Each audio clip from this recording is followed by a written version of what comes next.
Hello, welcome to another episode of Low Carb in the Leaves. It's a cold morning here in southern Victoria. I'm Dr. Mary Barson from Real Life Medicine in my winter woolies. This week we have been talking about insulin resistance, metabolic syndrome and cholesterol. And today, the last day, I thought I would sort of sum it all up. I did say that I would talk about the standard cholesterol panels that people get from the doctors. So let's chat about those. When you get a blood test from your doctor looking at the cholesterol, it usually is a fasting blood test, and that kind of gives us the most information.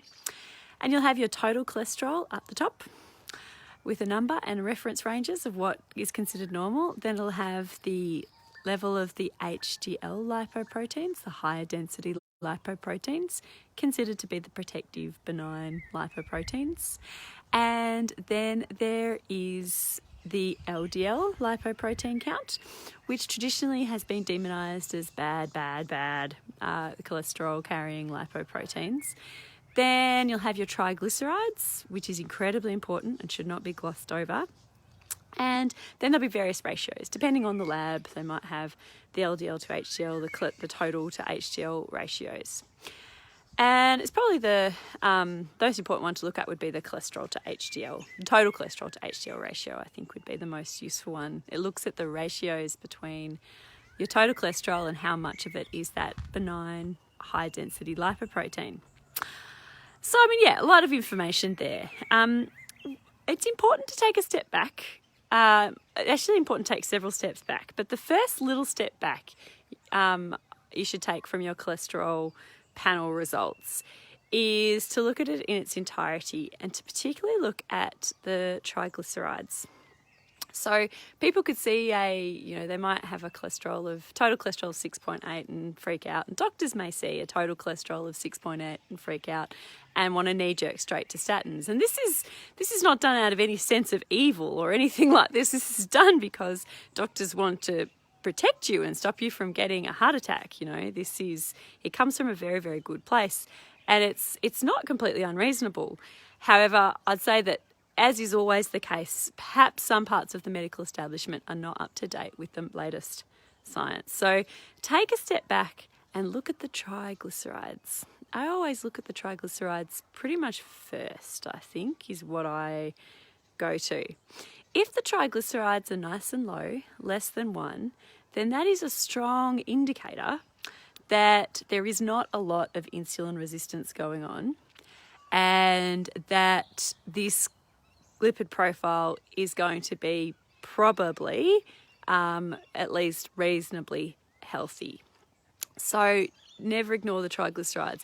And if triglycerides are high, I'm far more concerned about that than I am about elevated LDL or total cholesterol. So that is important because what we know of human biology is when triglycerides are high, you're more likely to have more of the unhelpful LDL lipoprotein particles that are associated with heart disease. So that's what I do. And I also have a look at the total ratios. We want HDL to be nice and high, above 2 ideally, but 1.6 or higher is pretty good. And if that's really low, then that suggests to me that there is insulin resistance or metabolic syndrome. And I am more concerned about the upstream causes of the metabolic syndrome than I am specifically about the cholesterol result itself. And I do have to say, I really am not anti-statin or pro-statin. They have a place. They do have a place. But I also don't believe that we should put them in the drinking water and that, children of 3 should be prescribed these medications. They do have a place though. So that's kind of, I guess, in a nutshell, how I would look at a cholesterol profile. And if you're really worried about your cholesterol, don't ignore it. It's not something that should be ignored. I think especially the worry in itself is a concern. Talk to your doctor. Educate yourself. There's a wonderful YouTube videos by Dr. Ken Sakaris. He's a Melbourne-based pathology, a professor at Melbourne Pathology, and he's wonderful videos sort of explaining what's going on. They are kind of technical, but they are, I think that to an intelligent layperson, they are doable. There are entire books on this topic that you can read. There's entire documentaries. So do have a look and educate yourself. And if you're really, really, really, really unhappy, then you could seek the advice of a doctor that perhaps their knowledge is potentially more current. You could find doctors who are skilled in low carbohydrate nutrition at lowcarbdownunder.com.au. In their practitioners page, just click on that and it will take you down and you could find a doctor near you.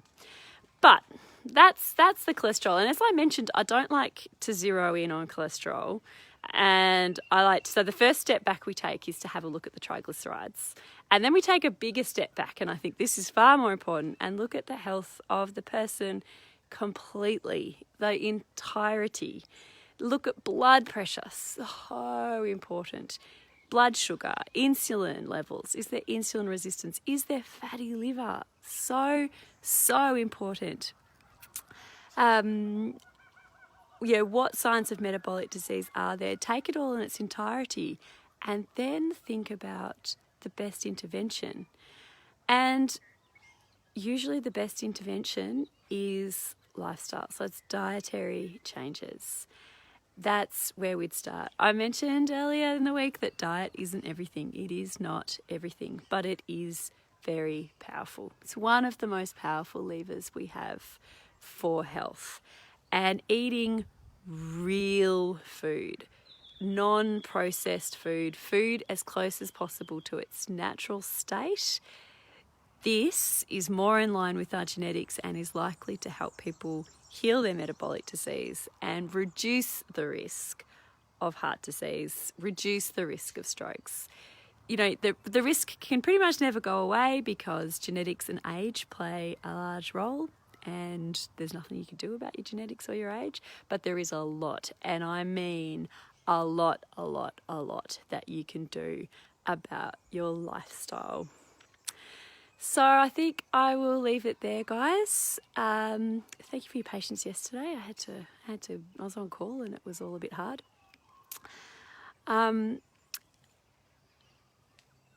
Look after yourselves. Enjoy your real food that is close as possible to its natural state. And if that becomes the majority of your nutritional intake, it will be the most powerful medicine that you consume. Okay, see you later.